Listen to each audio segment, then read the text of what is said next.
Hello everyone, it's wickedbunniez, and today I'm going to be talking about a style that I've seen quite the boom of online, and that style is Kawaii K. So you may be wondering, what is Kawaii K and how can I wear this style? So I'll be going over the origins of the fashion and style today, and then I'll go over how you yourself can wear the style. So if you have seen people on Pinterest repost pictures like these, you might see people in the comments saying that the style is called cutecore or Jojifuku. These names aren't really the best way to describe these styles, as the names are both problematic in different ways. There's still a big discourse on what the style should be officially called, but for the sake of this video, I will call it Kawaii K since it seems to be the most accurate word for it. Kawaii K meaning cute style in Japanese. So when it comes to inaccurate names, let's start with the word cutecore. So the reason that most people do not like calling the style cutecore is because it's a very whitewashed term when the style is based off of harajuku kawaii culture, which is Japanese. And people feel like by using the term cutecore, you are erasing the fashion's cultural ties. For some reason, people in the West got a really weird idea of what the word kawaii meant. Like, some people thought it was a slur, some people just thought it was cringy, like something a weeaboo would say. So instead of saying kawaiicore, which would be a little bit more accurate but not necessarily, because it should really be something in Japanese and not really like a whitewashed type of term, you know?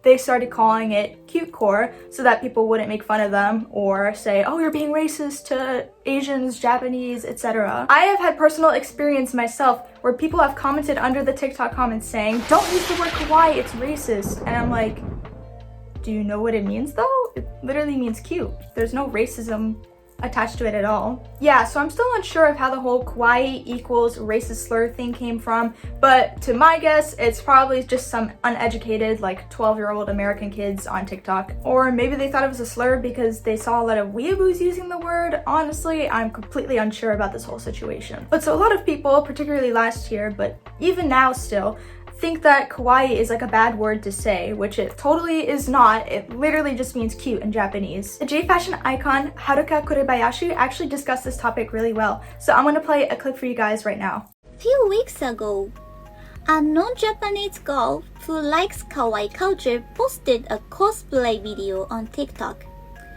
People said this to her: "You mustn't use the word kawaii. You are not Asian. Kawaii is a slur." She was flamed on TikTok with a lot of cool comments just for dressing up kawaii and using the tag. What was it that TikTok banned her account after people fake reported her for inappropriate content? ちょっと可愛いが好きな日本人に聞きたいんですけど、彼女が何か最低なことをしたと思いますか? Also to the community of kawaii lovers all over the world, what do you think about this serious problem? Is kawaii a slur? I'm afraid she had a dreadful experience. If you are watching this, please don't be sad, and please don't be too hard on yourself. Stay just the way you are. I'm on your side. Anyone can use kawaii. Feel free to be kawaii. It doesn't matter if you are a beginner, nor does your nationality, gender, age, or skin color matter. Who cares? So from the whole weird kawaii is racist thing that was going on the internet, people started to use the word cutecore instead, as they didn't want to sound cringy, racist, or want others to think that they're participating in cultural appropriation. Which is a bit ironic because I think cutecore is a bit more cringy than just saying the word kawaii, and it's more culturally appropriative too. So yeah, but that's the internet, nothing makes sense here.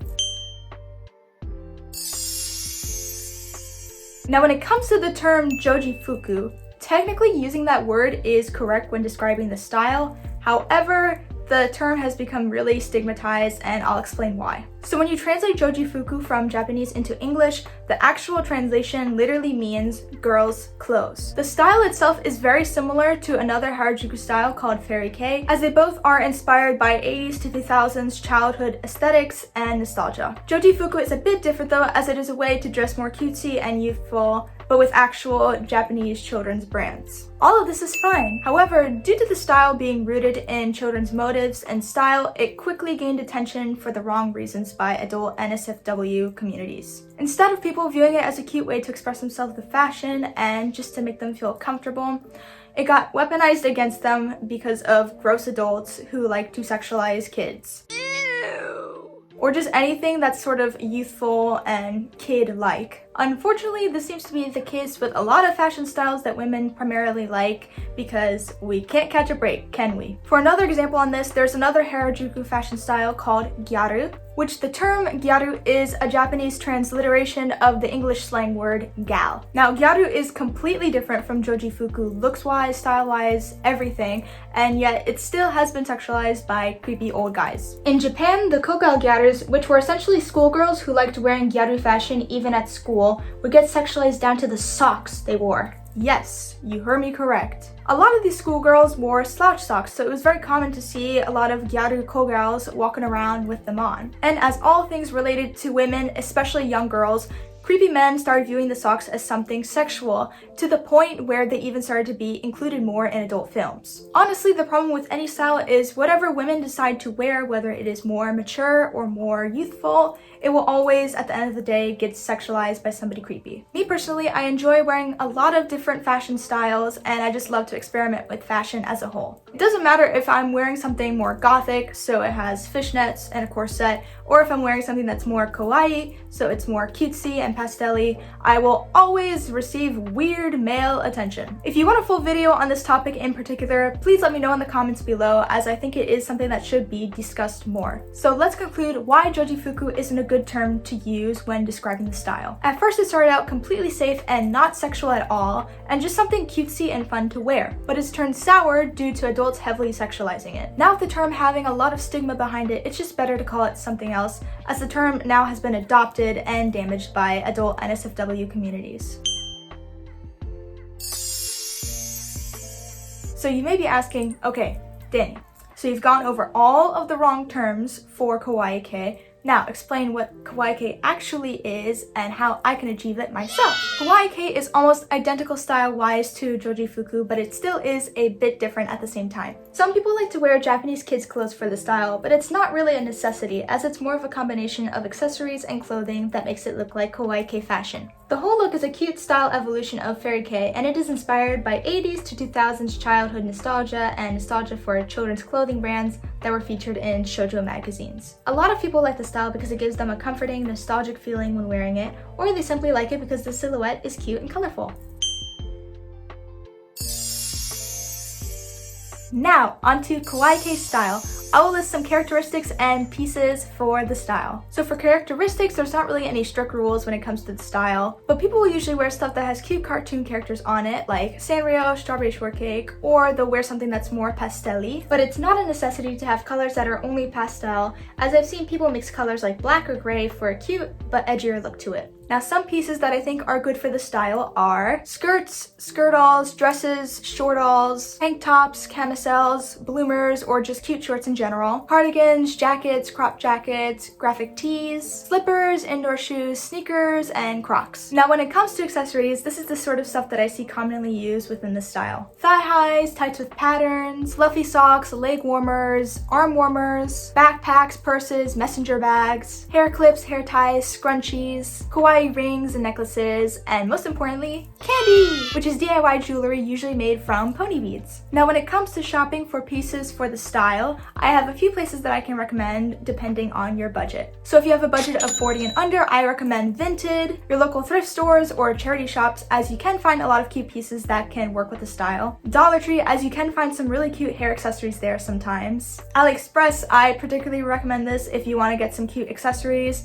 Not as much clothing wise, but but if you want to look for like skirts, it's okay. My own Depop store at Wicked Bunnies, I do have a section in my likes that is all 40 and under. I have a variety of things there, and you can check it out on my Depop. Again, it's Wicked Bunnies. And the last store that I can recommend is Amazon, as you can buy some cheap hair accessories and stuff like leg warmers and arm warmers on there. If you have a budget of 100 and under, I recommend eBay, as you can find a lot of cute pieces on there. You would be surprised. I found a lot of cute Sanrio stuff like sugar bunnies or Hello Kitty or My Melody. You can actually find a lot of cute clothing on there if you try to look. And I did find this pink Abercrombie and Fitch skirt that had like a little cute bow on it. I'll put it up here so that you guys can see it. And I got it for like 12 bucks, I think. I'll have the price up here as well. But you can find some really inexpensive things on there, or stuff that's like affordably priced. I also recommend Hot Topic because you can actually find a lot of cute like accessories and stuff. Even sometimes like their actual clothing pieces can be used for the style because it's very like cutesy looking. So I'll list some examples up for you guys. This app is literally my crack cocaine addiction, but Mercari, holy crap, do I recommend that. You can find a lot of people selling for really affordable prices on there, and you can find a lot of cute stuff or rare stuff. So definitely check Mercari out because highly recommend. 10 out of 10 stars.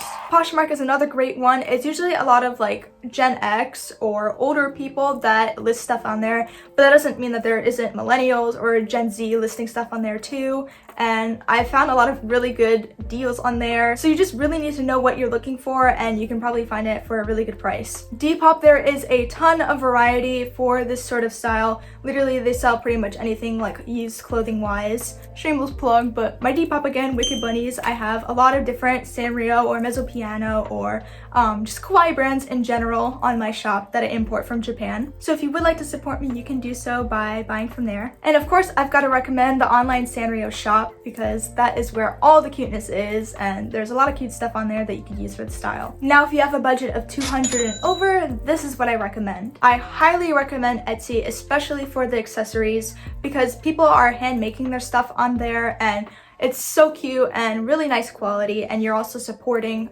other artists. So it's honestly just really good to purchase from there if you can, if your budget allows you to. But I really recommend it because I found a lot of cute accessories and stuff from there, and you can even buy like different types of clothing and stuff. So there's just like everything. It's Etsy, so definitely check that out. I also recommend a site called Kawaii. This is actually the site that I use to import my clothing from, and I do highly recommend it, but only if you know you have a lot of money to spend, because you could be buying like 10 shirts that is about like $80 altogether, but when it comes to actual shipping for the 10 shirts, you might be paying over $100, because I usually pay over 100, sometimes 200. At times even 300. It's crazy. So I only recommend this if you know you have a lot of money to spend, or you can spend it for the crazy shipping fees, because that's what kills you. But they have a lot of cute options on there, and I definitely recommend you guys checking that out too. My last recommendation that is similar to Buy is Lolita Biner, and basically it is a Taobao proxy service, and you can buy so many cute things on there. Mostly I recommend buying from like the accessories or bags and stuff, because there's a lot of cute stuff that can work for the style. But yeah, so if you want to buy from Lolita Biner, I would probably recommend just sticking to accessories, shoes, and maybe the blouses. Yeah, I think those could probably work. So when it comes to Kawaii K brands, I feel like there are a few usually seen within this style. Sanrio, Mezzo Piano, Mother Garden, KLC, Angel Blue are a few that I can name from the top of my head. But it's not essential to buy from these brands, as you can find cute items from different brands anywhere. So say you want to buy from Mercari, but you don't know where to start when looking for cute clothes. My advice is to just pay attention to the pieces that you already seem to like and search them up so you can make a cute outfit. So some keywords that you could search up could be ruffled skirt, kawaii t-shirt, kawaii hair clips, oversized cardigan, and stuff like this. I hope I was able to give a good insight on what Kawaii K fashion is and the difference between using that compared to saying cutecore or Jojifuku. If you enjoyed this video, please give it a thumbs up, as they're always very, very appreciated. If you guys would like me to make any other videos analyzing or giving backgrounds on certain styles and how to wear or dress the style, please let me know in the comments below, as it gives me more information on what you guys want to see. Again, thanks so much for watching. Seriously, I appreciate it greatly if you've stuck around for this long. And for that, let me give you a heart, heart, and heart to you. And I'll see you guys in my next video. Ta-ta! Mwah!